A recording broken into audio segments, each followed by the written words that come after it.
You ever hear some of the self-defense advice people give, just comply with the attacker, aim for the leg, or carry a whistle? Yeah, that's how you're going to wind up on a news report with your face blurred out, maybe on a t-shirt or something like that with your family. I'm going to break it down, the worst self-defense myths that will get you killed and what you actually need to do instead. All right, first off, we're going to talk about myth number one. Just comply and you'll be safe. This is hands down the dumbest advice people give. Just do what they say and they'll let you go. This is the liberal mindset. Really, you think a criminal with no morals is going to suddenly find, if you beg hard enough, some compassion, I'm going to let you go. No, it's not going to happen. Most of the time when you comply, man, you get absolutely destroyed. You wind up in a ditch somewhere off in the woods tied to a tree. And the second you give up control, your life is now in someone else's hands. And if they've already decided to rob, kidnap you, assault you, they don't see you as a person. They see you as a victim. And that's the biggest thing. Usually criminals, what they'll do is they'll desensitize themselves to the victim. So that way they can do whatever they want to you, and they don't care. They have no remorse because you're no longer a person to them. What should you do instead? Okay. You should assess the situation fast, right? We talk about OODA loop and stuff like that. And if you can escape, do it. If not, fight like your life depends on it, because it does. Your life depends on it. And a lot of people think just in that moment, a lot of victims, when you talk to them, they think, well, this will be over quick. I'll just give them whatever they want, what have you. They don't care about you. They don't care about any of your life. If they live a life of crime, they don't care about going the whole way, okay? So you have to fight like this. In this moment, my life completely depends on me fighting to survive. That's what you have to do with this, okay? Now, let's talk about myth number two. Aim for the leg. Hiya, like in Karate Kid. I'm just saying. I'm just kidding. But aim for the leg. You must have watched too many movies if you believe aiming for the leg. You think you're just going to be like John Wick and shoot them in the leg while under stress and duress? Good luck with that. First off, why this is BS is legs move faster than torsos. Okay, so legs are moving. Your torso is pretty static, right?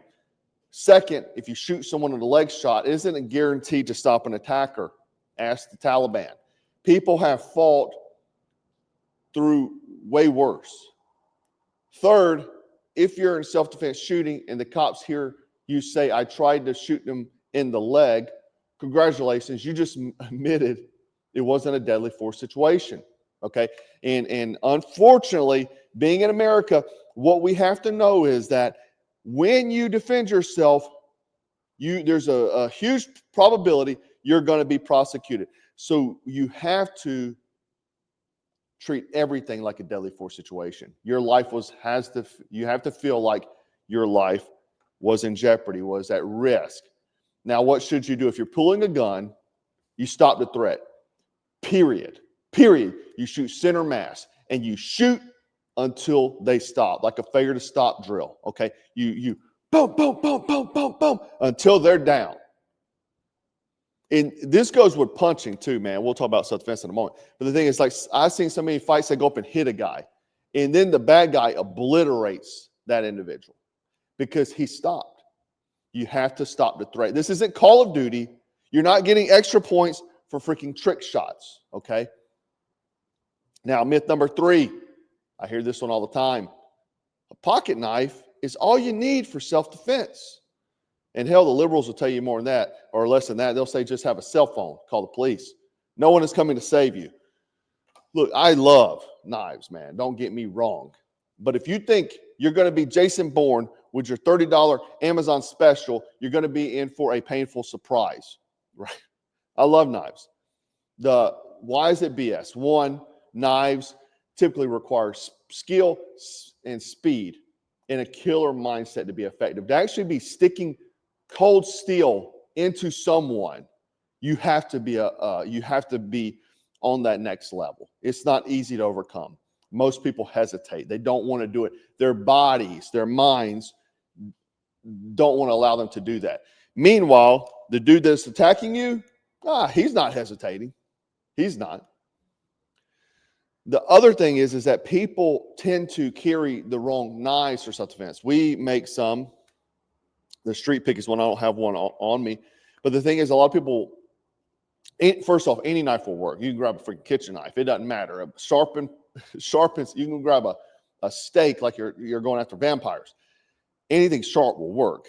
But the thing is that to facilitate you in a self-defense situation, you need to have something that, one, it's not going to fall from your hand. It needs to have a lot of grip. You need to be able to index it, meaning I'm getting attacked here. I need to be able to pull my knife or my gun or what have you without looking, because if I take my eyes off the attacker, maybe he's going to stick me in the throat with a knife. Who knows? A lot of times when bad guys use knives, they come up to you very quickly and put the knife in you. You don't even know. You don't know they have a knife. You just feel the knife inserting into your body, right? So the thing is, like, we sell the street pick, but the other thing is, like, let's say you're carrying some type of tactical folder. Again, I love knives, but you need something that comes out quickly, right?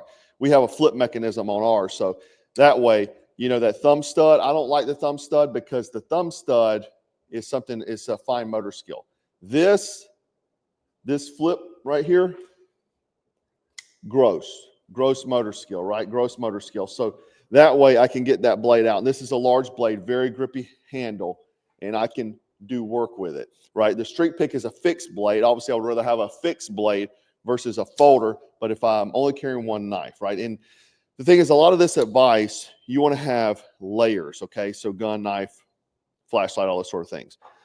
But we got this other blade that's going to be coming out soon. This is called the Contingency, and it's not out yet, but it's a automatic. Boom. This thing has DNA collection pockets there. So when you do stick it, it collects that blood, traps it inside. You give it to the police. They can give you the DNA. But the other thing is it has reverse grip as well. So it has two triggers there. You see they're front and back. So I can go in this way. I can go this way, whatever. It has a indexing ring here. So that way under stress and duress, I can pull it, boom, and go to work, okay? So the thing is, you got to have the right knives, okay? And this is a knife sales video because that knife isn't even out yet. But what should you do if a knife is your only option?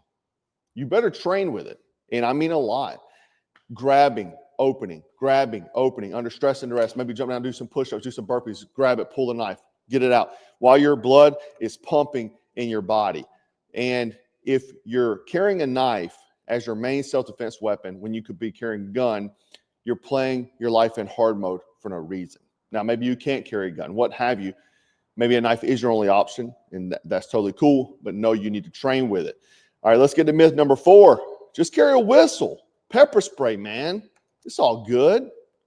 Yeah, let me just blow my whistle at the 250-pound bad dudes trying to shove me in the van. This is going to work. That'll stop them. I'm all for whistles in a wilderness survival scenario, okay? Trying to get rescued and things like that. I'm all for carrying a whistle. But you might as well hand an attacker a soundtrack for you getting the beating you're about to take, is what you're doing. Pepper spray, I mean, it's better than nothing, but it's not magic. It doesn't always stop determined attackers. And if the wind shifts, congratulations, you just pepper sprayed yourself. That's happened. But the thing is that pepper spray does work on some people. I've been pepper sprayed in training, and man, it sucks. But I also saw in my training, some people it didn't affect at all, right? What should you do? Pepper spray is fine as a backup, but don't rely on it as your only main defense. And if you think a whistle is an actual solution, you should probably just stay home. Number 5, martial arts will save you, man. Man, I'm not saying martial arts is useless at all. I love combat sports, but if you think your black belt in Taekwondo is going to save you against a guy with a knife or gun, you really need a reality check.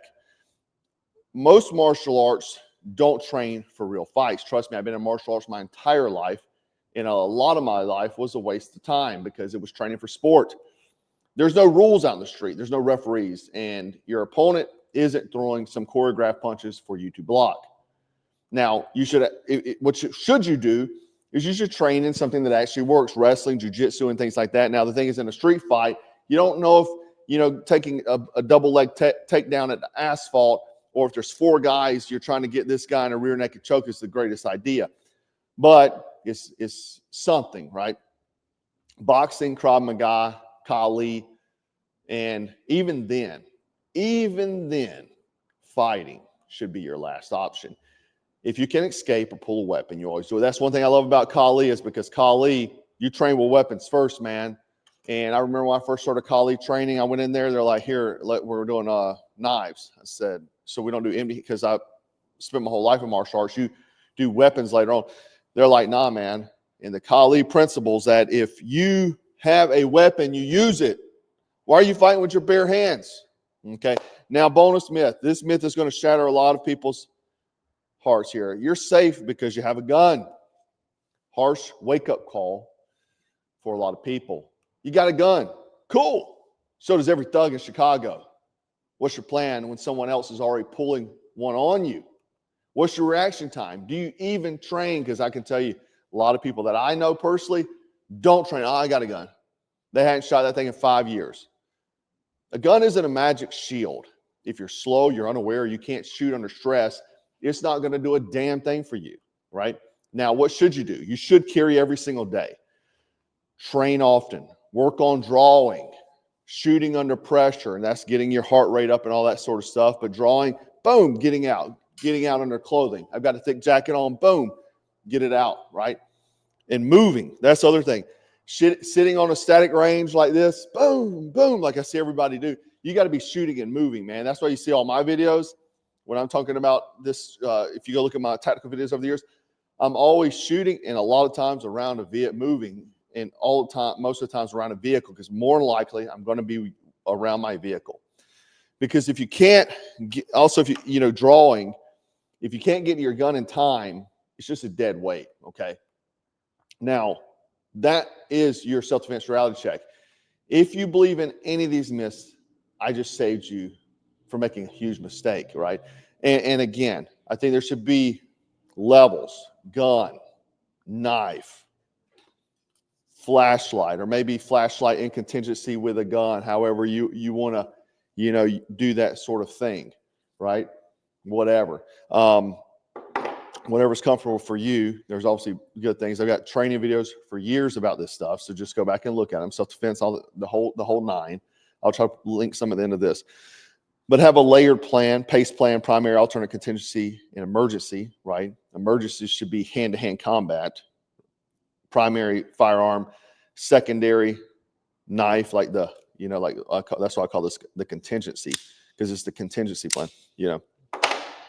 And so on, right?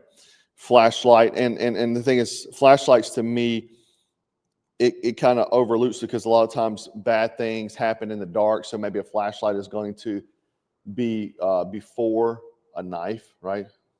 So that's why I called this the contingency for third spot, right? Because flashlight, boom.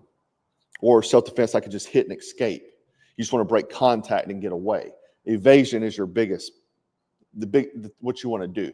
You don't want to have to engage. So if I can just shine, boom, smash and evade, I'm good to go, right? But if you're serious about defending yourself, stop buying into the liberal feel-good nonsense and start training for reality. Because I'm telling you right now, you call the police to come save you. By the time they get there, they're going to bring the coroner, okay? Now, in the comments, I want to know what's your worst self-defense advice you've ever heard. Drop it in the comments below. And if you want more real talk on self-defense, survival, and tactical skills, hit that subscribe button, because out here, we don't do fairy tales. Anyway, guys, remember to stay frosty, stay strapped, and always stay dangerous.